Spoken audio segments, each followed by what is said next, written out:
Bonjour, bonjour et bienvenue sur notre magnifiquement nommé podcast Pixel, la vie. Et aujourd'hui, je suis avec Yo-Yo. Salut Nico. Salut Yo-Yo, comment tu vas ? Écoute, la forme, je suis ravi d'être avec toi pour notre premier podcast ensemble. C'est vrai que ça sera notre premier et du coup, qu'est-ce qu'on fait là en fait tous les deux ? L'objectif de Pixel la vie, ça va être de lier le jeu vidéo avec un autre sujet de société.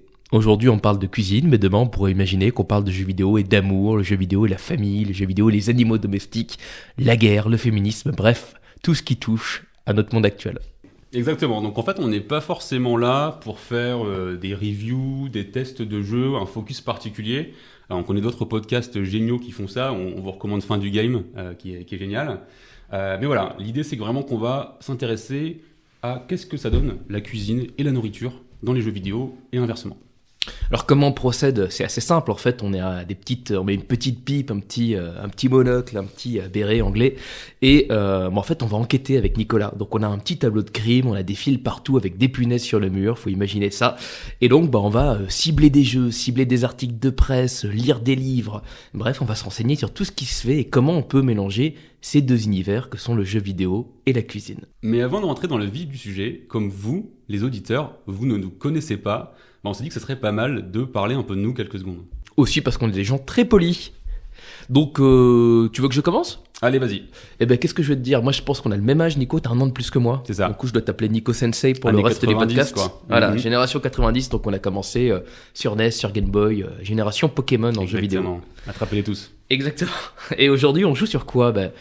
Moi, je joue sur les jeux action-aventure. J'aime bien ce qui est narratif, j'aime bien ce qui va me défouler, tu vois. Resident Evil 4, c'est top. The Last of Us, j'ai adoré. Hades, très bon client. Les jeux compétitifs, j'adore me friter contre d'autres joueurs. Je pense que ça Tout tu ce le que sais. je déteste. Voilà, on est bien complémentaires. Donc j'ai joué beaucoup à Overwatch. Là, je suis sur Street Fighter 6 pour mettre des grosses mandales. Et alors, j'ai une passion secrète qui est liée à mon passé de magicien. C'est les jeux de cartes. Voilà, j'adore Hearthstone, Balatro, je me régale. Ouais. Donc voilà, on va me faire jouer avec des cartes, je suis bon client. Effectivement, je confirme, c'est un très bon joueur de cartes. Et toi Nico, tu joues à quoi en fait ? Moi je joue à plutôt d'autres trucs. Donc moi j'aime bien jouer à des jeux plutôt chill. Donc tu vois, j'aime bien les JRPG, donc les grosses aventures, à la Final Fantasy, à la Dragon Quest. J'aime aussi jouer à des jeux de les 3D platformers. J'ai été bercé à tous les Mario. Je trouve que c'est des jeux qui sont géniaux. Et puis après, les jeux action-aventure, les Star Fox Adventure, Shadow of the Colossus, les Zelda. Et récemment, je me suis testé un petit peu au FPS. Donc j'expérimente de nouveaux territoires. Et je joue à pas mal de jeux indés aussi depuis 2-3 ans. Et je trouve ça top parce que du coup, il y a plein d'idées. Donc voilà, j'expérimente.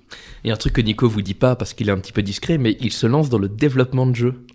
Oui, alors c'est vraiment les tout débuts. Donc voilà, je vais pas trop en parler, mais effectivement, j'essaye de m'y mettre. Donc on a hâte de vous présenter ça peut-être dans un futur podcast. Allez, tout va bien. On essaie de faire ça. Eh bien, sans plus attendre, on vous propose de rentrer dans le vif du sujet. Le thème du jour est, roulement de tambour, La cuisine. la cocina. The kitchen.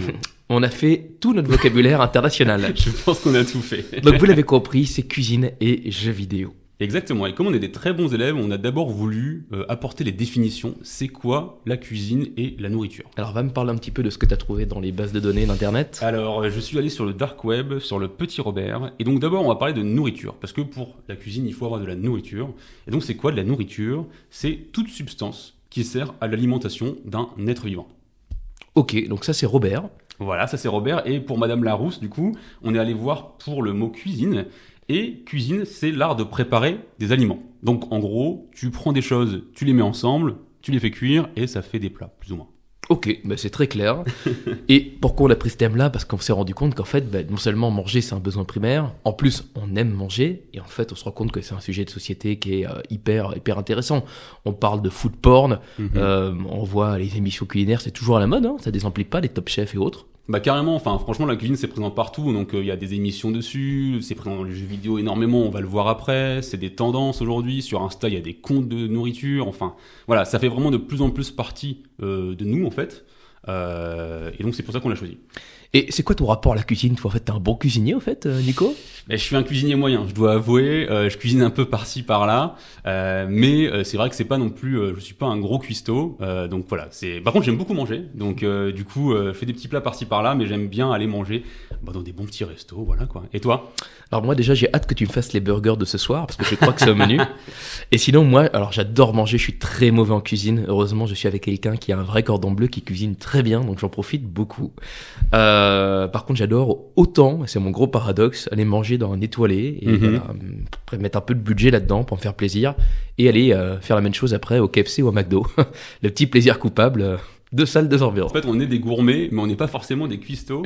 Mais pourquoi en fait on s'est dit qu'on voulait s'intéresser à la cuisine pour ce premier podcast? En fait, on s'est rendu compte qu'il y a pas mal de similitudes en fait entre la cuisine et le jeu vidéo. Déjà de base, la cuisine c'est assez ludique. Tu prends des choses, tu les manipules, tu les coupes. En fait, tu vas interagir avec pour faire des choses sympas à la fin. Donc on s'est dit que ça ressemblait pas mal aux jeux vidéo là-dessus. Ouais. Ensuite également, on s'est dit que la cuisine c'est aussi vecteur d'émotions. Tu vas cuisiner pour te faire plaisir à toi ou pour faire plaisir à tes potes, à ta copine ou un truc comme ça. Et en fait, le jeu vidéo, c'est un peu pareil. Tu joues au jeu vidéo pour avoir peur, pour avoir des frissons, pour te faire plaisir.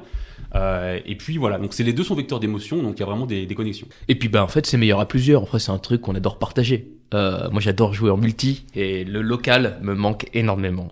Exactement. Donc du coup, c'est vrai qu'il y a ce lien aussi entre la cuisine et le jeu vidéo où on partage ensemble à plusieurs. Donc c'est pour ça qu'on est parti sur ce sujet.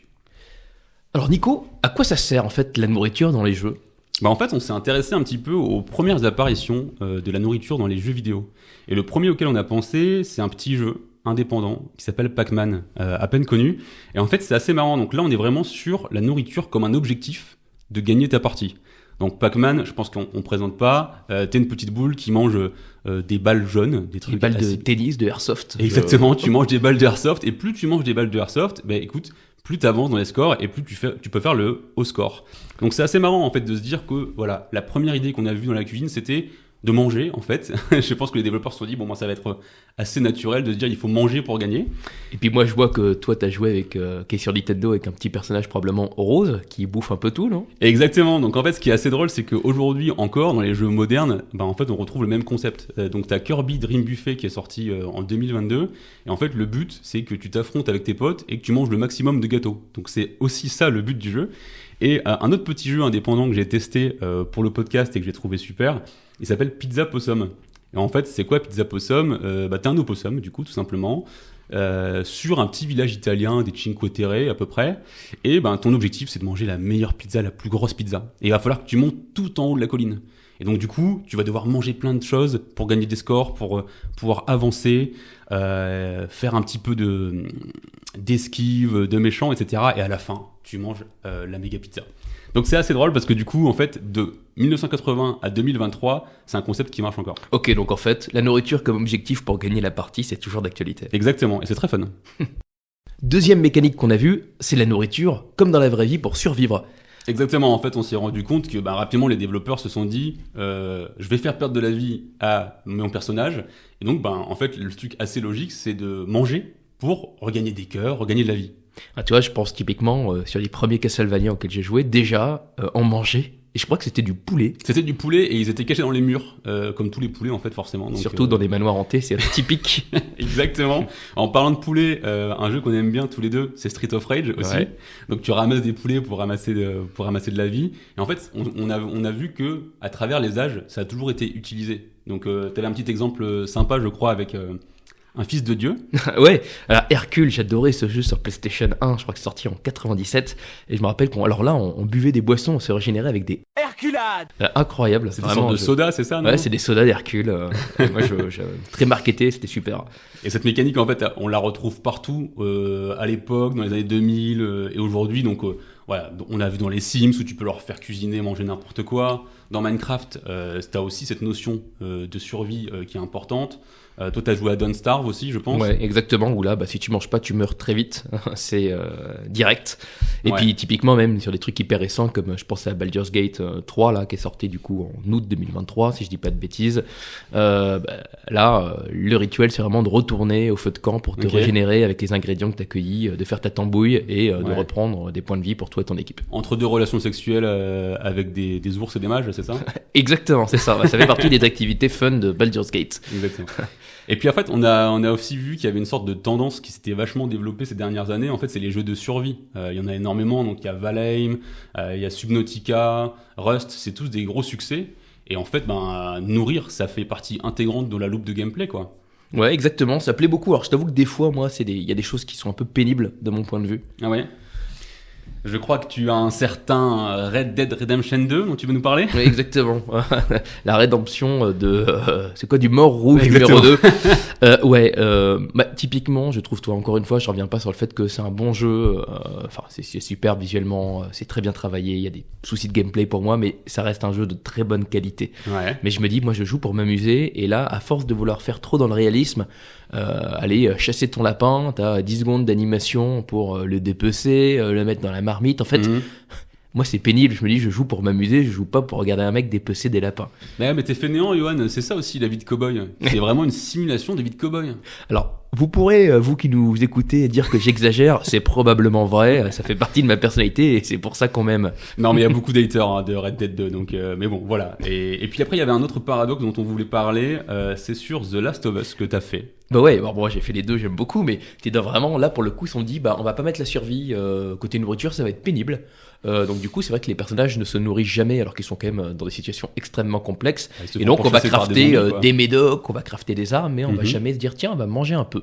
Voilà, petite anecdote que j'ai trouvée originale. Ils ont voulu se focaliser sur d'autres choses et du coup oublier la partie manger pour survivre. Je t'avoue que ça m'a pas gêné de ne pas dépecer de lapin dans les rues américaines. Top. Et puis du coup en fait on va voir que rapidement les mécaniques de jeu ont évolué par rapport à la nourriture.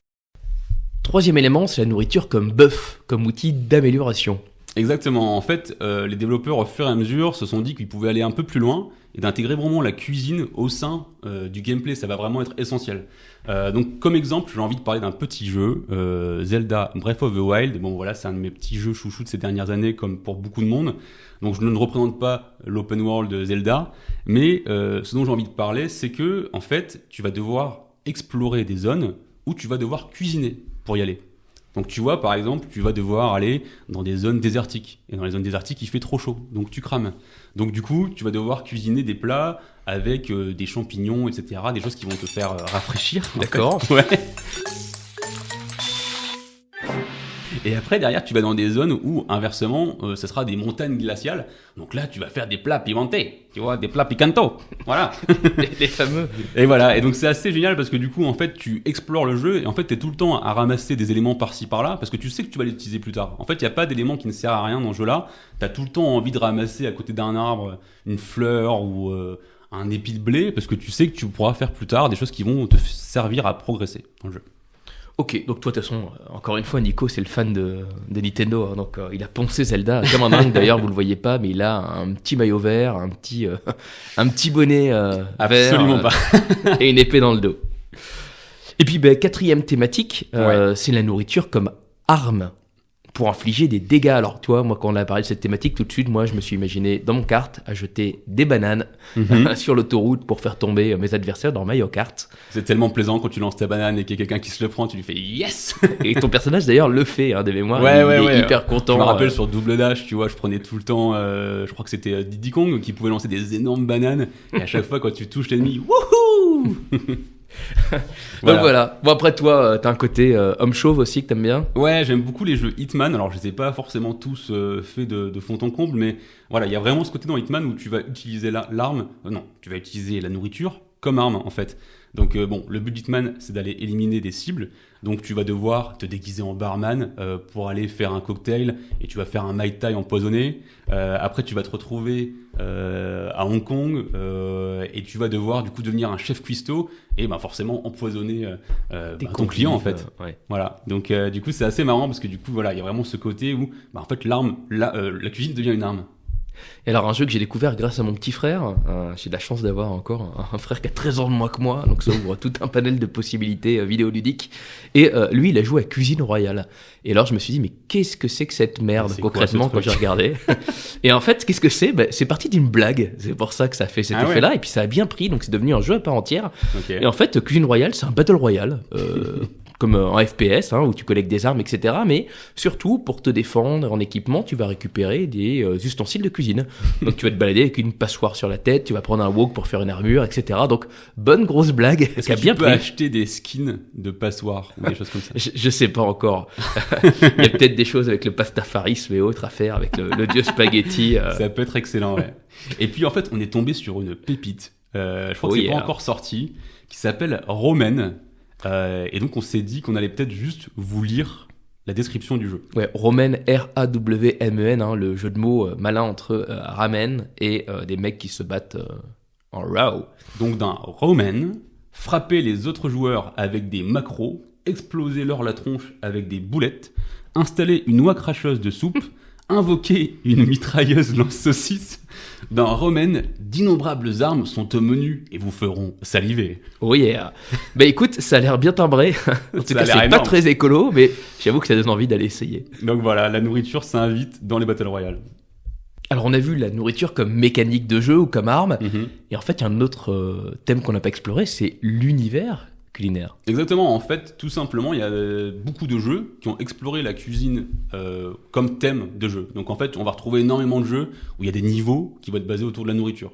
Et c'est souvent autour de trucs sucrés d'ailleurs. Tu vois, dans Rayman, t'avais le niveau Candy Chateau, dans Cuphead, c'est Sugarland, dans Super Mario Odyssey, t'as ce fameux monde qui s'appelle Luncheon Kingdom, où tu parles à des fourchettes, tu dois te battre contre des oiseaux qui vont choper des carottes, enfin bref, c'est n'importe quoi. Le Japon. Exactement, merci Nintendo.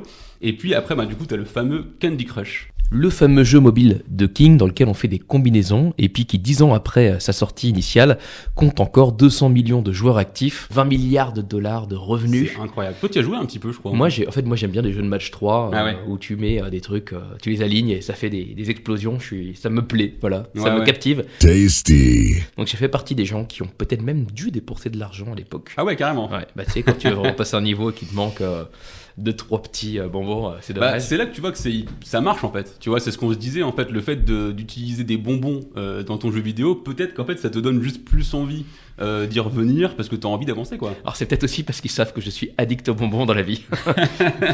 En tout cas, c'est par hasard, toi, si Activision Blizzard, et puis ils ont racheté du coup King, qui a fait Candy Crush, pour quasiment 6 milliards de dollars, donc c'est énorme. Et puis, ça a été racheté par Microsoft derrière. Microsoft qui a racheté Activision Blizzard King, je crois que c'était 150 milliards. Enfin, encore un truc de dingue. Un truc de malade, quoi. Donc voilà, donc en fait, c'est des thèmes de jeux vidéo. Et en fait, on s'est rendu compte que de plus en plus, la cuisine et la nourriture dans les jeux vidéo, c'est de plus en plus esthétique.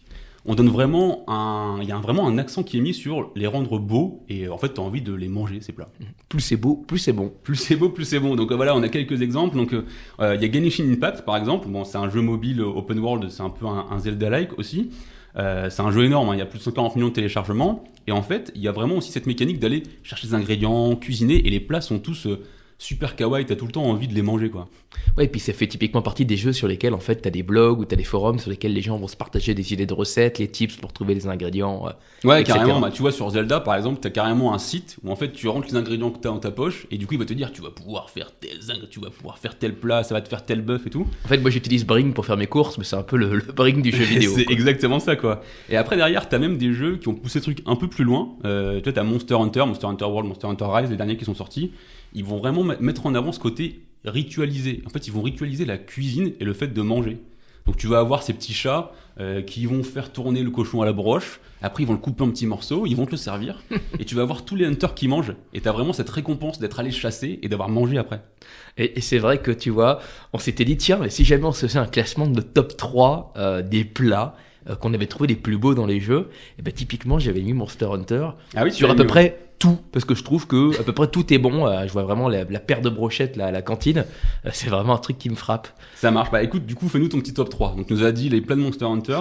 Ouais, alors pour la bonne blague, je regardais sur Yakuza, etc. J'ai dit waouh, ça a l'air délicieux, vraiment ça donne faim. Et puis je me suis rendu compte que c'était des vraies photos de bouffe qu'ils avaient mis. Donc du coup ça ne compte pas.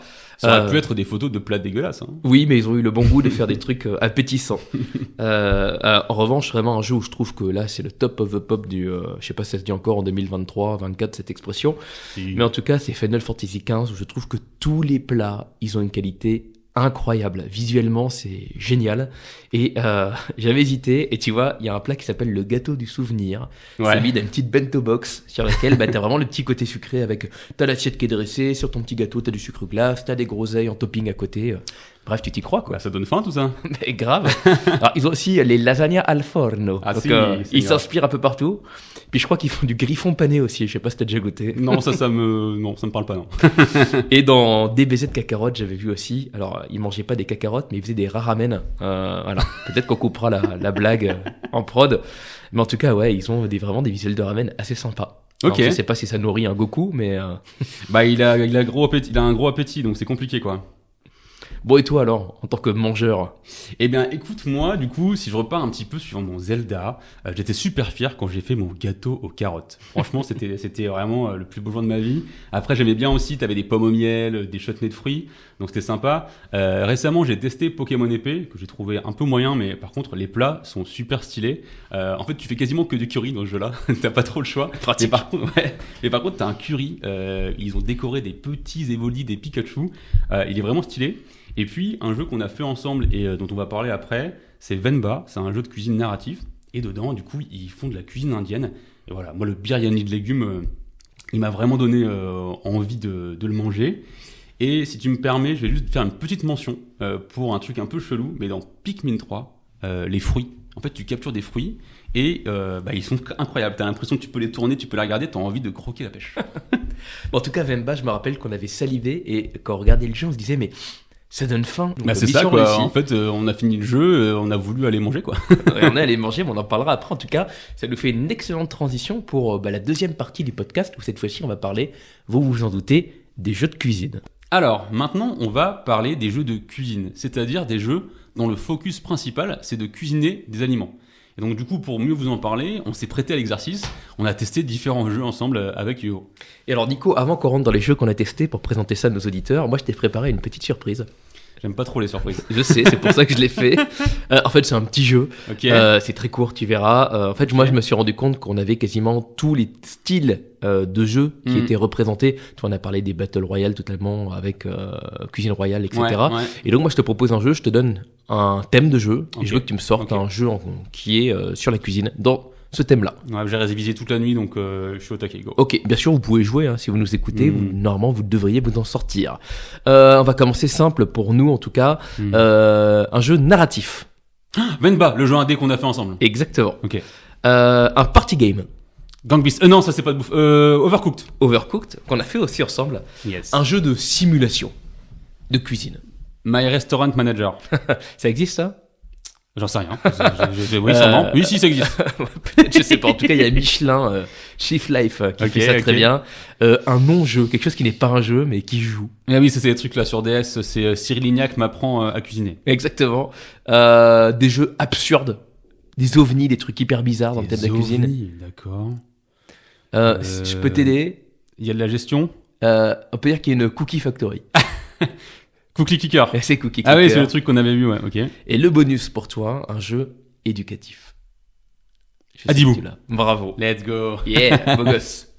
Bon, trêve de plaisanterie. Yes. Je te propose que tu parles un peu de Venba qu'on a testé ensemble. Si tu peux dire quelques mots sur ce que c'est déjà, parce que je pense que c'est pas très connu. Et savoir en quoi ça correspond au thème du jour. Ça marche. Bon, bah écoute, du coup, Venba, c'est un jeu d'un studio indépendant qui s'appelle Visai Games, qui est sorti l'année dernière, en 2023. Et c'est un jeu narratif. Donc, c'est-à-dire que, en fait, c'est un jeu qui va utiliser la cuisine pour raconter une histoire. Donc, D'accord. on va suivre une famille d'origine indienne et qui vit maintenant au Canada. Et qui doit, en fait, entre guillemets, s'adapter sur place. C'est pas forcément facile de trouver un travail, etc. Et en fait, la femme qu'on va suivre, et qui est le personnage principal, on va suivre son aventure à travers la cuisine. Parce que c'est un moyen pour elle de se connecter avec son pays, de maintenir, en fait, ses traditions. et elle va essayer de les transmettre aussi à spoiler son fils, à son mari.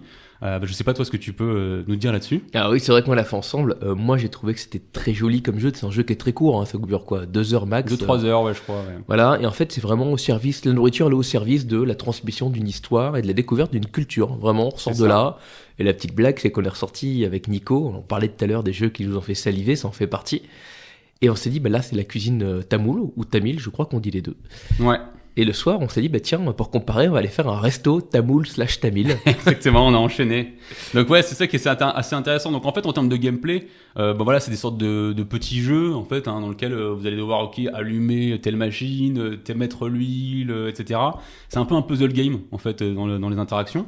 Mais c'est vrai que par contre, il y a un travail énorme qui est fait, je trouve, sur le sound design. Tu vois, les bruits de friture, etc. Enfin vraiment, on a l'impression d'être dans la cuisine, quoi.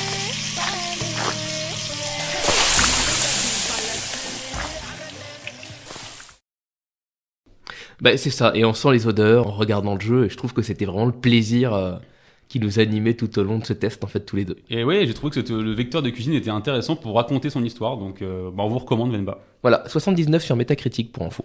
Oui, franchement, je trouve ça assez bas, tu vois. Moi, j'aurais bien un bon 8 sur 10 facile, quoi, tu vois. Bon, t'étais à un point près, ramené à 100.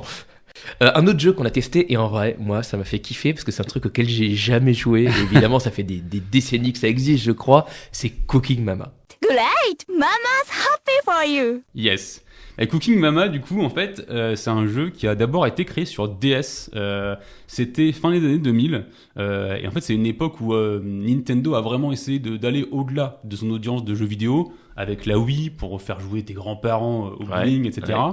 Et en fait, la DS, ça s'inscrivait là-dedans aussi. C'était, en fait, on va faire autre chose que juste des gens qui ont l'habitude de jouer à des vidéos, on va les toucher aussi. Et donc, Cooking Mama est sorti à ce moment-là. Et clairement, en fait, c'est un jeu qui est vraiment à orientation plutôt pour les enfants, ou en tout cas pour un jeune public. Je confirme que c'était plutôt facile. Exactement, qui veut essayer de se mettre à la cuisine, avoir un peu une expérience. C'est un peu comme si je me disais, ok, je vois ma grand-mère ou ma mère cuisiner, ou mon père cuisiner, et du coup, j'ai envie de faire pareil, et du coup, je vais faire ça à travers des jeux sur DS. Alors, ouais, c'est plutôt une sorte de presque un party game en fait. C'est des recettes très ludiques, on coupe, on plonge, et des sortes de micro-jeux dessus. Et en fait, ce qu'il faut savoir, je vais chercher un peu les chiffres de Cooking Mama. Ouais. Alors toi, l'épisode qui était sorti sur DS que t'évoques, ça date de 2017, ça fait 2,5 millions de ventes. Et en fait, il faut savoir que ça fait partie du top 40 des jeux de la DS. Oh, on avait regardé, je crois que c'était genre devant Metroid Prime Hunters, enfin des trucs assez importants, quoi. Voilà, donc c'était encore une fois une époque où Nintendo est innové. Et alors, là, ce qu'on n'a pas dit, c'est qu'on n'a pas testé n'importe lequel. Nous, on a testé Cooking Mama Cookstar, sorti en 2020. Exactement, parce qu'il faut savoir que Cooking Mama, il y en a des dizaines et des dizaines, quoi. Et ils ont même été explorer d'autres trucs. Il y avait Babysitter Mama, etc. Enfin bref, ça partait dans tous les oui, sens. c'est vrai. Mais oui, il y avait le truc où, tu sais, où tu dois faire ça avec le bébé, quoi. Et donc, alors, vous voyez pas, mais Nico, il mime un bébé qu'il est en train de bercer dans ses bras, parce qu'en effet, le tactile permettait de bercer le bébé. Mais c'est pas le jeu où t'avais un bébé, une poupée dans lequel tu pouvais mettre la Wiimote? Si, c'est ça, tu mets tu mets la Wiimote à l'intérieur du truc, et du coup, tu berces. Et en fait, si tu berces trop fort, il y a Cooking Mama qui te dit, il faut pas secouer les bébés. Bon, bah voilà, faites attention chez vous. Petit aparté. Mais ouais, globalement, en fait, c'est assez marrant. On s'est rendu compte qu'en fait, c'est comme tu dis, c'est un party game. Ça ressemble plus à un WarioWare ou un Mario Party. C'est plein de petits jeux que tu vas faire. Et à la fin, tu vas faire des recettes random, quoi. Tu vas faire, je crois que tu vas faire des croque-monsieur arc-en-ciel, enfin, c'est des trucs assez exubérants, quoi. Alors, la particularité de cet épisode du Cookstar, c'est qu'en fait, c'est hyper adapté aux tendances sexuelles, c'est-à-dire que l'objectif, c'est de devenir une star des réseaux sociaux, donc il y a un équivalent d'Insta dans le jeu, et en fait, on va prendre les photos de nos plats, et donc nos pseudo-amis virtuels du jeu vont les liker, nous commenter, on va devenir une star d'internet. C'est magnifique, c'est le monde d'aujourd'hui. En fait, on note même pas la qualité de ta bouffe, on note la qualité de la photo de ta bouffe. Donc voilà. C'est super. Donc ouais, franchement, tu finis ta photo, tu prends ta photo, tu la postes, et tout ce que tu as envie, c'est d'avoir le plus de likes. Donc, je vous rappelle que c'est à partir de 3 ans et plus. Mais par contre, après, on avait bien kiffé parce qu'il y a plein de petits jeux où tu peux être à plusieurs, une sorte de jeux multi. C'est des petits jeux à la con, mais on avait bien rigolé. Il y avait un jeu où il fallait que t'étales le beurre. T'avais un jeu où il fallait que t'écrases l'ail, je crois, aussi. Ah oui, mais il y avait un petit marteau. Oui, en fait, il y en a un qui joue une gousse d'ail, l'autre un marteau, et il faut casser la gousse d'ail. Alors, autant vous dire que 1, je suis très nul, et 2, c'est quand même encore typiquement des concepts japonais. C'est pas tu dis, ça n'existe nulle part ailleurs. 2 secondes, là. Si, je veux pas en parler. Il y en avait un autre où tu volais des cookies, il fallait bien étaler le ketchup. il fallait faire tourner la pizza. Enfin bref, c'était assez original. Voilà, on a rigolé. Après, je vous avoue que c'est un jeu qui est aussitôt testé et reparti dans sa boîte. En plus, on l'a testé sur Play, donc on n'avait pas l'avantage du côté tactile qu'il y avait pu avoir sur les consoles de Oui, c'est Nintendo vrai. ou, dessus. Et puis, bon, le jeu a eu 46 sur Metacritic, donc pas un gros succès. Voilà, donc comme vous dites, on s'est sacrifié pour vous. Et j'avais noté un point que je trouvais hyper important, c'est qu'en fait, ça intégrait, alors on l'a vu, les tendances de société avec les réseaux sociaux, mais il y a un mode végétarien. Toutes les recettes peuvent être réalisées sans viande. C'est vrai, mais par contre, je pense qu'on avait remarqué qu'en fait, c'était quasiment les mêmes recettes. C'est juste qu'en fait, ils remplaçaient de la viande par du tofu. Mais genre, c'était littéralement tout le temps les mêmes recettes, quoi. Voilà, donc on nous prend pour des cons. Voilà, on a démasqué Nintendo, votre petit manège. Et maintenant, on va parler de jeux multijoueurs, un petit jeu multijoueur assez connu, je crois, qui s'appelle Overcooked. Overcooked, c'est un jeu coopératif dans lequel on va incarner des employés de restaurants qui vont devoir livrer des commandes dans le délai le plus court possible. Alors il y a eu 2 volumes, je crois, un en 2016, Overcooked 1, et le deuxième en 2018 qui se nomme Overcooked 2. Et ils nous ont sorti une super compilation en 2020 qui s'appelle Overcooked All You Can Eat. Alors on passe sur le scénario parce que je crois que c'est la fin du monde et que il faut cuisiner, Bien je sûr. sais plus pour quel prétexte, pour contrer quel démon qui est venu, bref. Encore une bonne idée. En revanche, je sais qu'on y a joué ensemble et que toi t'avais pas du tout envie de tester. Bah moi j'étais pas trop chaud parce que moi j'avoue les jeux multi ou en plus je savais qu'il y avait déjà on m'avait déjà raconté qu'il y avait des amitiés qui s'étaient arrêtées suite à une partie de Overcooked. Alors, je me suis dit putain ça va être stressant, on va se foutre sur la gueule et tout. Et au final je me suis juste plutôt bien pris au jeu. Il faut savoir en fait que Nico est quand même plutôt mauvais joueur. Il a plein de qualités, mais il faut mieux pas perdre. Alors et même quand on est en équipe avec lui et qu'on joue contre l'ordinateur, il ne faut mieux pas perdre. Et la bonne nouvelle, c'est qu'on a fini par gagner. Ouais, alors que pourtant le jeu, franchement, il fait vraiment un énorme focus sur le chaos en cuisine, quoi. C'est vraiment ça, quoi. En plus, tu vas cuisiner dans des trains, dans des stations spatiales. Enfin, c'est vraiment assez improbable. Et il va vraiment falloir se répartir les rôles pour pouvoir sortir les plats le plus vite possible. Donc, il y en a un qui va être à la cuisson. Après, il va falloir laver les assiettes. Il va falloir ramener les plats aux clients. Et surtout, c'est un jeu qui joue en local jusqu'à 4. Et moi, j'avoue que ça me manque tous ces jeux-là, donc je suis très content qu'il y ait des potes de pouvoir sortir Overcooked. Non, mais c'est vrai que c'était vraiment cette expérience. On s'y prend. En fait, tu t'y prends. Tu vois, t'es là. Allez, vas-y, coupe-moi des tomates. Moi, pendant ce temps-là, je fais la vaisselle. Enfin, c'est vraiment, il retranscrit bien, quoi. Le gameplay est bien fait et t'as envie de t'y prendre. Bon, des fois, tu t'engueules, tu te marres. Mais c'est vrai que une fois que tu réussis ton niveau, bah, t'as une certaine fierté, quoi. C'est une sorte de Dark Souls de la cuisine. Alors, après, il y a d'autres thématiques. Ouais. Vraiment, c'est les simulations de restaurants plutôt fidèles. Alors, Ouais, c'est ça. Du coup, écoute, on peut en parler de plusieurs. Moi, j'en ai testé un qui s'appelle Cook Serve Delicious. Il y en a eu plusieurs, il y en a eu 3. C'est sorti en 2012 au début, et puis il y en a eu une autre récemment. C'est un jeu aussi, c'est pareil, ça a eu son succès, hein. Ça s'est bien vendu. J'ai regardé, ils ont fait plus de 1 million d'euros de chiffre d'affaires sur Steam. quand même. Donc c'est un bon petit carton. Et c'est quoi en fait Cook Serve Delicious? En fait c'est une sorte de simulation de resto mais simplifiée. C'est-à-dire qu'en fait tu vas d'abord commencer dans un restaurant Tex-Mex, une sorte de Taco Bell, ou alors après tu vas faire des glaces. Et on t'amène des commandes qu'il faut que tu réalises. Et donc, du coup, il faut que tu cliques sur A pour mettre le pain, sur B pour mettre le fromage, enfin, tu vois, ce genre de truc. Et le seul truc, c'est d'aller très vite. Donc, il faut aller très très vite et le faire le plus rapidement possible. Et forcément, après, tu montes en gamme. Donc, c'est-à-dire qu'au début, tu commences au Tex-Mex et à la fin, tu finis sur un restaurant assez haut de gamme, quoi. Et tu as pris du plaisir, toi? Un petit peu, mais franchement, c'est pas non plus un jeu que je recommanderais tant que ça, sauf si t'es vraiment à la recherche de ça, ce côté un petit peu stressant, je fais plein de choses d'un seul coup. Moi, j'avoue que voilà, c'était plus pour la curiosité, mais c'était pas trop mon super kiff. Alors après, t'as les Papa's Pizzeria aussi, qui sont des séries un peu... Enfin, t'as Papa's tout, je crois. Papa's Pizzeria, Papa's Burger, Papa's Tacos, Papa's Tacoseria, Donuteria, Pizzeria, enfin, c'est incroyable, hein. Je crois qu'il y en a genre des dizaines et des dizaines. Et ouais, mais du coup, ça montre que c'est un truc qui plaît aux gens, tu vois. C'était quoi le jeu où tu devais couper des aliments, là? Sur un mobile, et donc tu vois en fait voilà le côté de Fruit Ninja. Ouais, c'est ça, Ouais. Fruit Ninja. Et du coup en fait le fait en fait de cuisiner ou de couper des trucs et tout, je pense que c'est assez ludique et du coup en fait ça marche et c'est assez intuitif. Donc Et moi, je suis une bonne cible. Hein. Tous les jeux où il faut livrer des commandes dans un temps de Ouais. cours, un temps limité. J'adore. Ouais, je comprends, ouais. Du coup, donc voilà, ça tourne pas mal autour de ça. Après, t'en as d'autres qui sont des simulations un peu plus hardcore, où ça prend un peu plus son temps. J'en ai testé un qui s'appelle Cooking Simulator. Et là, en fait, c'est vraiment un jeu il faut que tu fasses tout de A à Z. Donc tu es en première personne, donc déjà c'est assez D'accord, étonnant, ouais. tu vois, pour un jeu de cuisine, tu es dans ta cuisine, il faut que tu ailles ouvrir ton frigo, il faut que tu prennes ton concombre, tu le mets sur ta planche, tu coupes bien ton concombre, après il faut pas le faire tomber par terre, après tu vas le cuisiner, enfin tu fais vraiment, tu vois, tout à l'heure tu parlais de dépecer le lapin, et là c'est pareil, là tu fais vraiment toutes les étapes, quoi. Tu Donc vois. en gros, ça t'a pas plu. En fait, ça pourrait être intéressant, mais il faut savoir que j'ai joué sur Switch avec un contrôleur, et je pense que c'est un jeu qui a été fait pour clavier souris. Du coup, les contrôles étaient horribles. J'ai laissé tomber des aliments au sol. Donc voilà, donc c'est clairement pas un jeu que j'ai trouvé intéressant parce que je trouvais ça trop fastidieux. Mais en fait, j'imagine pour que quelqu'un qui aime la cuisine et qui a peut-être envie, je sais pas, de se lancer dans un métier de cuisine, je pense que c'est intéressant, tu vois. Mais c'est vrai que c'est juste que je suis pas la cible, quoi. Donc je suis allé voir, t'as quand même 700 000 ventes sur le jeu. Ouais, je te dis, c'est un. Tu regardes, il est régulièrement dans les tops des ventes sur l'eShop, ça marche bien. Hein. Et moi, j'ai testé quelque chose encore plus concret. Ouais. Donc c'est le jeu qui a été lancé en partenariat avec Michelin, on en parlait tout C'est à l'heure. celui-là, ouais. Donc ça s'appelle Chef's Life Restaurant Simulator. Very good accent. Yeah, merci beaucoup. Donc 74% sur Metacritic, sorti en 2023.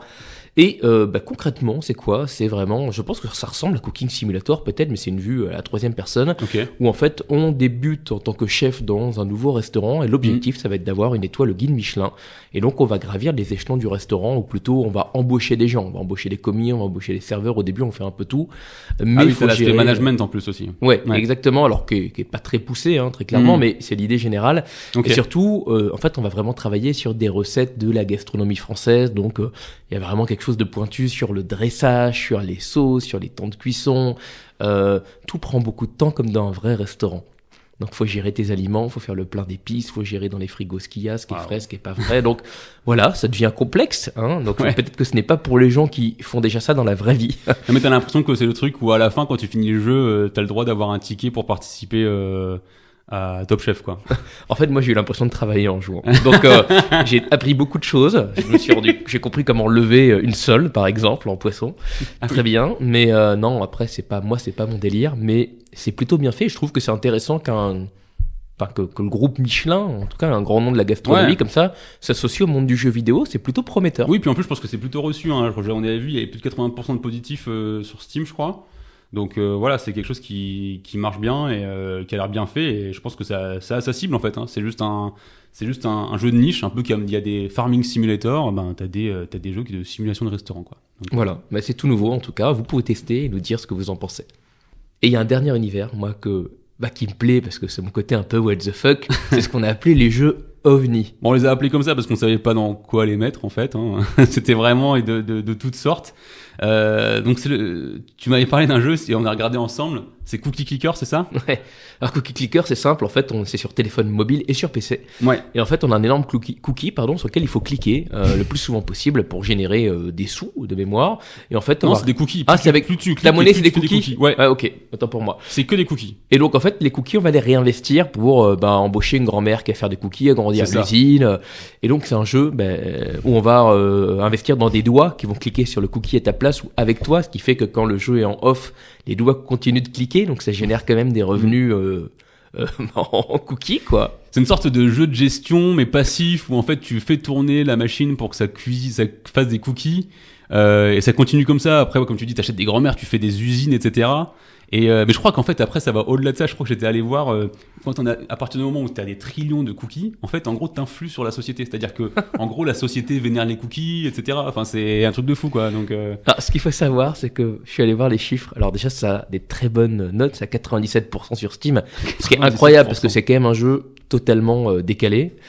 Et en moyenne, le temps de jeu par personne, il est de 436 heures. C'est un truc où le Ça seul va. concept consiste à cliquer sur ton cookie. Voilà. Mais c'est vraiment un objet de curiosité, quoi. C'est vraiment un truc. Ça a été un phénomène un petit peu, hein, quand même. Hein. Donc du coup, c'est à tester. Cookie Clicker, franchement, pour voir ce que c'est. Et dans les autres ovnis aussi, t'as pu tester un jeu qui s'appelle Battle Chef Brigade et qui avait l'air vachement intéressant. Alors là, du coup, moi, j'ai beaucoup aimé. Ouais. C'est-à-dire Battle Chef Brigade, c'est quoi En fait, c'est une sorte de manga. En fait, c'est comme un shonen où on va suivre une jeune femme. Ok. Il y a un problème dans le pays, en fait, et donc elle va intégrer un concours qui est l'équivalent du Top Chef local pour entrer dans la brigade culinaire, parce qu'il faut savoir que dans ce royaume-là, ce sont les chefs cuistots qui défendent le monde contre les invasions de monstres. Ah oui. Il y a tout un storytelling avec ça qui est plutôt Ok. rigolo. En tout cas, c'est plutôt joli en design déjà. C'est en 2D, je crois, et tu sors de ta cuisine pour aller te battre contre des monstres et après tu ramènes des ingrédients, c'est ça? En fait, le concept, c'est que tu vas participer à chaque fois à des compétitions de cuisine, vraiment Top Chef. Donc, tu vas avoir un Ok. juré qui va te dire, bah voilà, aujourd'hui, on va cuisiner un bouffe-tout à la gelée de groseille et l'élément principal, ça sera au feu. Donc, il faudra le faire flamber. Et en fait, on va avoir un timer. Ouais. Et donc, ça mélange deux choses. Ça mélange le beat 'em all, c'est-à-dire qu'à partir du moment où on a les consignes, on peut sortir de la cuisine pour aller tabasser des monstres Ouais. ou récupérer des ingrédients. Ok. Et en fait, on va revenir dans la cuisine avec les ingrédients. Et là, on va avoir différentes marmites qu'on va pouvoir customiser. Et en fait, les ingrédients qu'on va poser dedans, ils se convertissent un peu comme dans Candy Crush en gemmes de couleur, tu vois. Ça devient un peu un puzzle game où il faut trouver les bonnes combinaisons. C'est un puzzle game, voilà, c'est ce qu'on appelle un match 3, comme Candy Crush. Donc c'est vraiment ça. D'accord, ouais. Et je trouve que ils ont énormément bien compris les codes de la cuisine parce qu'en fait, tu te sens vraiment dans une compétition de cuisine, ce qui est incroyable en combinant des billes Ah oui, entre eux, d'accord, tu ouais. vois. Ok. Et pareil, t'as des annonces. Enfin, bref, moi je recommande, c'est une grosse curiosité, mais là je me suis dit, bah ouais, c'est une super idée. On mélange deux genres qui n'ont rien à faire ensemble dans un univers qu'on n'attend pas du tout sur une console. Et Ouais, ça puis, fonctionne. tu m'avais fait voir visuellement, c'est très très quali aussi, je trouve. C'est joli, ça donne envie. J'ai vu que ça segmente sur les réseaux. Mais D'accord. moi j'ai trouvé ça plutôt joli en effet. Oui, Le bah après pastel, déjà de base, tu vois, si t'adhères pas, si t'y vas pour un jeu de cuisine et que t'adhères pas du tout au côté puzzle game, enfin, je pense que c'est rédhibitoire, quoi, tu vois. 96% de positifs sur Steam, plus de 80 sur Metacritic, donc à tester. Donc, Très c'est à sincèrement, tester. amusez-vous. Ouais, voilà. Donc là, on vient de vous parler de plusieurs jeux, mais c'était des jeux. C'est-à-dire qu'on jouait, on faisait de la cuisine, mais on y jouait. Là, on va vous parler de, entre guillemets, des jeux qui ne sont pas des jeux dans le sens où ce sont plutôt des livres de recettes, en fait, et qui vont t'apprendre à cuisiner. Donc, du coup, j'en parlais tout à l'heure un petit peu, mais ça vient de l'époque du lancement de la DS. L'idée, c'était de démocratiser le tactile, en fait. C'était encore assez nouveau, tu vois, on n'avait pas de smartphone à l'époque. Mhm. Donc, tu avais tout ce côté portable, tactile, au stylet ou au doigt. Et du coup, beaucoup de jeux de cuisine se sont lancés à ce moment-là. Il y avait aussi d'autres trucs, hein. Donc, il y avait les sudoku en cartonné, il y avait t'entraîner avec Professeur Kawasami pour ta mémoire. Et la cuisine s'est introduite dedans. Et l'un des jeux qui s'est lancé et qui s'appelait « Qu'allons-nous manger aujourd'hui ?» Et qu'allons-nous manger aujourd'hui? Il faut savoir que, donc Nico vous en parlez, hein, c'est vraiment un livre de recettes interactif. C'est sorti en 2008, ça a une note de 17 sur 20 sur jeuxvideo.com. Incroyable, ça. Ça fait plus de 2 millions de ventes. Et donc il faut savoir qu'il est dans le top 50 des jeux de la DS. Mhm. Des jeux entre guillemets. Du coup, devant Metroid Prime, devant Mario Luigi, devant Dragon Quest. Yes. Donc c'est assez incroyable. Donc, je me suis prêté à l'exercice pour vous. Je suis allé chez Easy Cash, j'ai trouvé un jeu à 2 €. La J'ai bonne fait une affaire. affaire. Et donc, du coup, je l'ai testé un petit peu. Et en fait, c'est plutôt bien fait en soi. Donc, c'est vraiment orienté plutôt pour des débutants. Et ils vont t'accompagner sur chaque étape. C'est-à-dire qu'ils vont te dire, OK, voici les ingrédients qu'il faut que tu prennes pour ta recette. Tu peux faire ta liste de courses. Donc, potentiellement, t'emmènes ta DS au supermarché pour faire tes courses. Et ensuite, après, quand tu lances la recette, ce qui est bien, c'est qu'il y a un accompagnement audio. Cool. En soi, c'est mieux que d'être sur Marmiton, sur ton smartphone. Donc, il va te dire, OK, prends les poireaux, coupe-les en petits morceaux, mets de l'huile dans ta poêle. Enfin, voilà. Donc, c'est vraiment très détaillé, mais c'est plutôt intuitif. Et puis, du coup, en fait, à l'époque, c'était assez novateur. Et donc, il me semble que suite à ce fabuleux achat, tu as testé une recette avec le jeu. Ouais, j'ai effectivement essayé le jeu pour faire des petites recettes. Donc j'ai fait deux choses. Le premier, c'était des chow mein, des nouilles sautées. Donc j'ai fait ça. Et puis l'autre truc que j'ai fait, c'était du raita au maïs que je connaissais pas. Une sorte de mélange sucré-salé avec du maïs et du yaourt indien. Et écoute, j'ai voulu vraiment faire l'expérience de quelqu'un qui ne connaît rien. Donc j'ai mis critères 10 minutes. Critères simples, et j'ai fait ces recettes-là. Et c'était plutôt pas mal, écoute. Donc, à vous pouvez tester, faites des bonnes affaires chez Easy Cash à 2 € comme Nico. Et alors c'est pas le seul jeu à cette époque-là, il y avait par exemple Elle à table, voilà, du magazine Elle, qui a fait exactement la même chose, qui a des avis beaucoup moins bons. Donc comme quoi, on peut copier, mais ça ne marche pas toujours. Ça nous fait une transition parfaite pour la partie suivante, où en fait on va voir comment les marques se sont invitées dans les jeux vidéo, les marques de cuisine. Donc en fait, d'abord, ça s'est fait par les personnalités. Il y a beaucoup d'émissions de cuisine qui cartonnent, que ce soit en France ou à l'étranger. En fait, ils ont voulu surfer sur cette vague-là et ils ont fait des jeux autour de ces personnages-là. Donc par exemple, il y avait un jeu de cuisine avec Cyril Lignac, Bon, celui-là, par contre, il a eu 7 sur 20 sur jeuxvideo.com, donc il avait pas l'air incroyable. Il y avait Jamie Oliver et aussi un jeu sur Hell's Kitchen. Voilà, des grosses émissions qui ont cartonné et ils ont voulu surfer dessus, faire des petits jeux de cuisine.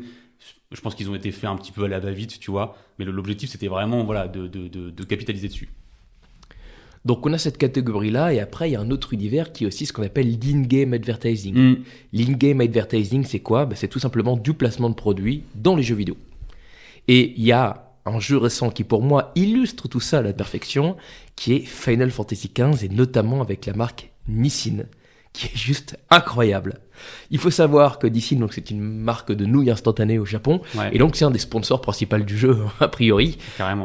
C'est-à-dire que déjà on a de la publicité dans le jeu avec des affiches de nouilles, on a des couvre-chefs, on peut avoir un chapeau en bol de nouilles, et il y a des compétitions de cup noodles. Je sais que toi t'étais mort de rire sur la quête par Non, mais exemple. c'est génial, enfin, je regardais ça, en fait, à un moment donné, tu rencontres un personnage, et je crois que c'est une sorte de chef de cuisine, et en fait, il te raconte, il te dit, non, mais en fait, moi, mon objectif, tu vois, c'est de faire les ramen ultimes, et du coup, il faut aller me chercher tel ingrédient, etc., et on va y arriver ensemble. Enfin, c'est génial, quoi, ils ont vraiment intégré ça, il y a carrément une quête qui tourne autour de la marque de cuisine dans le jeu, et puis ils ont poussé le truc au maximum. Il n'y a pas que le Nissin, je crois, comme placement de produit. T'as même des placements de produits qui sont pour les tentes, les sièges, etc. Bon, on sort de la cuisine, mais voilà, c'est vraiment un moment où les marques s'immitent dans le jeu, parce que voilà, ça fait de la visibilité, ça fait de l'image, et potentiellement, ça peut faire vendre derrière. Un autre jeu sur lequel j'avais vu beaucoup de marques en fait à l'époque, c'était Metal Gear Solid, où typiquement là, il y a ça pullule, il y a Doritos, il y a Axe. Il y a les Calorie Mate, qui sont des barres caloriques qui étaient à la base, je crois, pour l'armée américaine. Et ce qui est rigolo, c'est que le jeu, il se déroule dans les années 60, et les Calorie Mate, elles sont sorties plutôt dans les années 80, donc ça n'a strictement rien à faire là. Oui, mais Kojima, il s'en fout, je pense, des anachronismes ici. Ouais, je pense que ça a financé son jeu. Exactement, il fait toujours des jeux à rallonge, donc je me suis dit qu'il a sûrement voulu, il a sûrement accepté les petits billets pour placer ses produits. Et puis il y a pas mal d'autres jeux comme ça, hein. On avait vu dans Infamous 2, tu peux croiser des Subway. Dans Enter the Matrix, tu peux boire du Powerade. Et par exemple, dans les Yakuza, Oui. il y a tout. Et alors là, c'est légitimé entre guillemets, c'est-à-dire que Yakuza, l'objectif, donc on incarne un Yakuza dans le Japon moderne. Et pour que le Japon soit bien représenté, on met les boutiques, on met les restaurants, on met les marques en fait qu'il y a actuellement au Japon. Oui. Donc on voit quoi On voit les chaînes de magasins Don Quirote, on voit des restaurants, t'as les Matsuya, toutes les boissons japonaises, les Suntory un peu partout. T'as Sega qui est hyper populaire dans le jeu, vu que t'as les bornes d'arcade, des salles d'arcade Sega, on retrouve les outils Sega. Okay. Et puis t'as pas mal d'entreprises japonaises qui en ont profité aussi pour se mettre en avant dans le jeu. Voilà, et du coup on a voulu pousser un peu plus loin, on est allé voir les différents jeux qui avaient ça. Il y avait Fantasy Star où tu pouvais, il y avait quoi ? Tu pouvais recruter le Colonel Sanders dans ton équipe, il me semble. Exactement. C'est quand t'as l'armure pizza en fait dans le jeu, quand tu passes à certains stades, tu peux après t'allier au Colonel Sanders. Et toujours KFC, ils ont fait une super opération de marketing sur Street Fighter 6. Je crois qu'en fait l'idée c'est que tu peux créer ton personnage et le mettre à disposition, et donc en fait ils ont créé un mec le plus proche possible du Colonel Sanders de KFC, et ils ont balancé le code à télécharger pour les gens sur les réseaux sociaux, quoi. Donc maintenant parfois en ligne moi je peux me battre contre Colonel Sanders et il me met des mandales. Voilà, il a un coup spécial. En tout cas il y a un débat, je pense qu'on pourrait rapidement avoir, mais Ouais.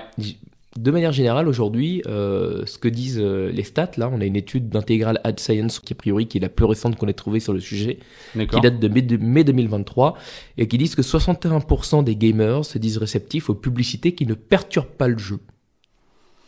Et du coup, ça voudrait dire qu'ils seraient pas contre, j'imagine. Parce Bon. que du coup, ça les gêne pas, donc ils seraient pas contre le fait d'avoir des pubs dans leur jeu, c'est ça? En tout cas, ça ne les gêne pas, ils sont plutôt réceptifs, donc ils l'accueillent favorablement d'après l'enquête. Ouais, moi je t'avoue que moi ça me gêne un petit peu, parce que quand je joue à un jeu, j'ai envie d'une certaine immersion, et souvent j'ai envie qu'on me transporte dans un monde nouveau, tu vois, que je connais pas, qui est différent et qui me sort de mon quotidien. Donc si je suis dans mon jeu et à un moment donné je vois passer non-stop des Subway, des Doritos, des trucs comme ça, ça me sort du jeu, pas toi? Oui et non, ça dépend. Je te repose la question. Si ton jeu il se déroule, par exemple, en 2024, dans une ville urbaine, est-ce que tu t'attends pas à avoir des marques ?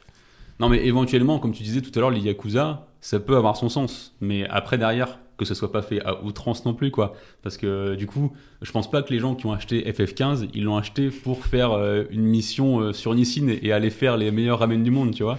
Donc des fois, j'ai l'impression que c'est un petit peu intrusif. Alors, et à l'inverse, il y a des, tu vois, moi je vois des jeux sur lesquels je trouve que c'est hyper logique et peut-être que ça devrait se limiter qu'à ça. Ouais. Mais tu vois, les jeux de sport, typiquement, quand tu lances un FIFA ou un EA FC 2024 maintenant, tu as comme au match à la télé les bannières interactives avec les différentes marques de produits. Et là, ça me dérange pas parce qu'en fait, je m'attends à retrouver ça dans un jeu.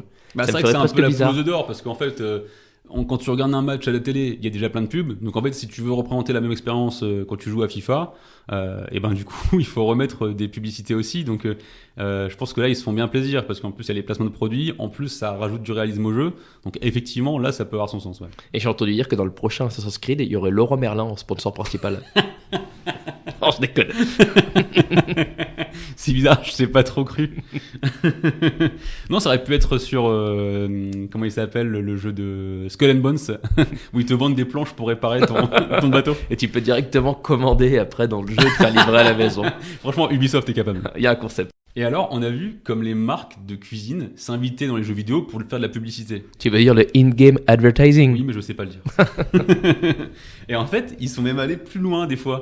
C'était vraiment une mode, je pense que ça a surtout été autour des années 90, où en fait, c'était des marques de nourriture ou des restaurants ou des marques de restaurants. Ils sortaient carrément des jeux autour de leur univers. Donc tu vois, moi par exemple, quand j'étais gamin, j'ai joué à un jeu qui s'appelait Global Gladiators, et t'as carrément le logo de McDo au devant du jeu. Et tu joues deux mecs qui tirent des ketchup sur des ennemis. Alors je sais plus trop quelle est l'histoire, mais voilà, c'est clairement orienté sur McDo et vraiment pour, je sais pas, en fait l'idée c'est peut-être de faire des petites mascottes qui vont toucher des cibles jeunes et essayer de créer un attachement, un engouement autour des jeux. Il y en avait d'autres aussi du coup, donc il y avait par exemple McDonald's Land, toujours pour rester chez McDo. Donc là t'incarnais carrément Ronald McDonald. Au top. Du coup, tu te balades exactement. Donc tu te baladais, c'était un platformer 2D. Cool Spot, si je dis pas de conneries, c'était le. Ça j'y ai joué, c'est 7-Up. T'as joué à ça? Ouais, je l'avais, je crois que c'était sur Super Nintendo et j'ai joué à ça et c'était un jeu que j'aimais bien. Mais oui, non, mais en fait le plus c'est qu'ils faisaient plutôt des bons jeux des fois. Hein. Ça pouvait leur arriver. Hein. Il y avait un jeu de kart racing M&M's. Alors celui-là par contre, je pense pas qu'il était incroyable. Mais voilà, c'était intéressant de voir ça. Une période où en fait les marques ont carrément financé, alors c'était notre époque, hein, ça coûtait moins cher de faire des jeux vidéo, donc tu pouvais plus prendre de risques, mais carrément créer des jeux autour de leur univers, et voilà, ils ont voulu aller au-delà du placement produit. Je pense que l'idée c'était ça, c'était vraiment de dire ils vont jouer à mes jeux, et du coup ils vont vouloir après emmener leurs parents chez McDo quoi. Et il nous reste une dernière partie, c'est la 4e. Non, c'est déjà la fin. Ouais, c'est déjà fini. La partie 4, c'est quand le jeu vidéo s'exporte dans la vraie cuisine. Et oui, pourquoi? Parce qu'évidemment, le jeu vidéo, c'est un impact culturel très fort. Donc aujourd'hui, c'est la première industrie culturelle au monde. Et forcément, les gens, c'est des geeks, un peu comme nous, et ils ont les références. C'est ça, on a passé notre temps à parler de cuisine, de plats que tu pouvais faire dans les jeux vidéo. Et là, en fait, c'est l'inverse. C'est-à-dire que les gens ont joué à des jeux et ils se sont dit, mais attends, je vais prendre ça et je vais faire des plats avec. En vrai. Tu vois, je suis sur Pinterest là, ouais. Et avec les mots-clés, cuisine, jeux vidéo, je me retrouve avec des plats plus ou moins intéressants. Alors, il y a des super idées. J'ai un burger Pikachu, où il est affreux d'ailleurs, parce que ses oreilles, c'est des Doritos qui ont été cramés en haut pour faire le noir. C'est assez marrant. Il y a des gars qui ont une idée géniale. En fait, ils ont juste coupé les gaufres, avec les petits carrés, en briques de Tetris. Okay. Donc, il y a des gaufres Tetris. C'est tout simple. Moi, là, je suis tombé sur une pizza Pokéball. Elle est sympa, avec les chorizo. Et surtout, il y a un gâteau Portal qui est incroyable. Franchement, il est super bien fait. En tout cas, on vous laisse faire vos recherches. Il y a des gens qui sont hyper créatifs, qui ont en effet des très bonnes idées. Et les gens sont pas les seuls à y avoir pensé en fait, parce que les marques, en fait, les marques de jeux vidéo eux-mêmes se sont lancées là-dedans. Donc, il y a notamment PlayStation qui a lancé une OP qui s'appelle PlayStation to Plate. C'était une opération en Australie. Et en fait, l'idée qu'ils ont eue, c'était de se dire, on va s'associer à des restaurants, à des restaurateurs, et ils vont essayer de reproduire des recettes qui sont dans nos jeux vidéo. Ok. Donc du coup, si tu as joué à The Last of Us Part 2, ils avaient le sandwich steak que Ellie fait dans le jeu. Ouais. Il y avait ça, il y avait aussi un autre restaurant, un bistrot, qui lui a fait une mousse au miel que tu peux retrouver dans Ratchet & Clank. Et dans Uncharted, à un moment donné, tu manges les fif pasta, les pâtes du voleur, et tu pouvais aussi retrouver ces pâtes-là dans un restaurant italien en Australie. Donc c'est assez intéressant, et ils ont fait des vidéos autour de ça, tu peux les voir, c'est super quali, etc. En fait, tout simplement, c'était une opération de com autour de leur jeu, à travers la bouffe. Et alors, moi, il y a un autre univers qui me fascine, c'est les livres de cuisine. Tirés de l'univers des jeux vidéo. Donc, tu vois, en te baladant à la Fnac ou sur Amazon, en vrac, on peut trouver les livres de cuisine Halo, Fallout, Zelda, The Elder Scrolls, World of Warcraft, Tomb Raider aussi. Moi, je me suis bien marré quand j'ai vu que le livre de cuisine Assassin's Creed et de ces fameux nuggets. On revient toujours au poulet, finalement, aujourd'hui. Le poulet, c'est universel, ça peut pas s'appeler à tout le monde.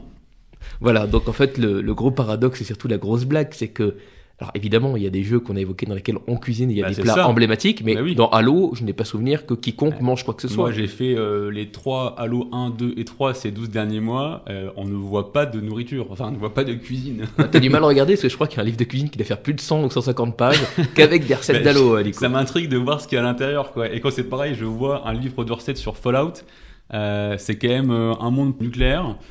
J'ai pas trop envie de manger des plats fluo radioactifs, quoi.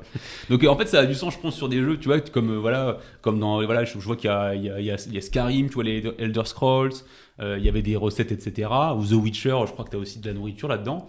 Donc là, ça a du sens, mais des fois, j'ai l'impression qu'ils vont un peu trop loin, quoi. C'est une grosse blague. Et après, t'as des trucs qui revanchent plutôt bien. Tu vois, tout à l'heure, on parlait de Monster Hunter, avec les plats hyper sympas. Et au Japon, ils ont sorti toutes les recettes du jeu dans un vrai livre de cuisine. Donc cette fois-ci, c'est basé sur les vraies recettes du jeu, dans la vraie vie. Tu m'autorises à citer encore 2 trucs que j'ai Allez, trouvé. vas-y. Je suis passé chez Sushi Shop. J'ai vu qu'il y avait des collaborations avec Tetris. C'est uniquement la boîte, donc autant te dire que j'ai pas vu de sushi carré, par exemple. Et il y a le toaster Xbox Series, qui est un accessoire indispensable pour tout geek. Ça c'est génial, parce qu'en fait, en gros, ils ont surfé sur le côté. Quand la console est sortie, c'était la Xbox Series S, je crois. Tout le monde a dit, mais c'est quoi ce truc? C'est un truc blanc, ça ressemble à un grille-pain, ça ressemble à un toaster. Et du coup, Xbox, quel humour. Ils se sont dit, ok, ça ressemble à un toaster, on va vous sortir un toaster Xbox. Et tu peux l'acheter en ligne et tout, c'est stylé. Voilà, donc plutôt malin de la part d'Xbox de faire ça. Bravo Xbox et PlayStation. Voilà, donc la boucle est bouclée, parce que on est d'abord parti de comment la cuisine s'intègre dans le jeu vidéo, ensuite on a vu des jeux vidéo qui parlaient de cuisine, et maintenant le jeu vidéo s'exporte dans vos petites maisons. Merci pour le récap, Nico. Eh bien, Yo-Yo, je crois qu'on arrive à la fin de notre petit podcast. Donc, c'était vraiment top. Quand on s'est lancé, en fait, dans la réflexion du podcast cuisine et jeux vidéo, on ne pensait pas forcément trouver autant de liens et de richesses entre ces deux univers. Et ça nous a surtout forcé à jouer à des jeux auxquels on n'aurait sûrement jamais joué. Toi, ne serait-ce qu'un Cooking Mama, par exemple, on a découvert énormément de matière. Et je pense même qu'on pourrait vous faire des recos. T'as un jeu à conseiller, là, parmi tous ceux qu'on a cités? Moi, je conseillerais vraiment Venba. Si vous avez 2-3 heures à passer, c'est un petit jeu, je crois que ça coûte 15 €. C'est vraiment bien fait. C'est beau. C'est assez fun à jouer. Et puis, c'est touchant. Moi, j'ai bien aimé cette histoire-là. Ça m'a plu. Et moi, je recommanderais Battle Chef Brigade, si vous aimez taper des monstres, cuisiner en faisant du match 3, éclatez-vous, c'est vraiment sympa. Voilà, donc merci à vous, si vous nous écoutez encore, si vous êtes encore parmi nous, c'est que on vous félicite. On espère que vous avez passé un bon moment. En tout cas, moi je me suis bien éclaté. Toi, qu'est-ce que t'en penses, Hugo? Moi, j'ai pris beaucoup de plaisir et j'espère que les gens qui nous ont écoutés auront aussi pris du plaisir. Ouais, on espère que ça a été intéressant et divertissant. Et écoutez, si tout fonctionne bien, on essaie de se retrouver une prochaine fois pour un autre sujet. Et un indice, ça parlera de love. Ouhou! Alors à bientôt. Allez, à bientôt. À plus.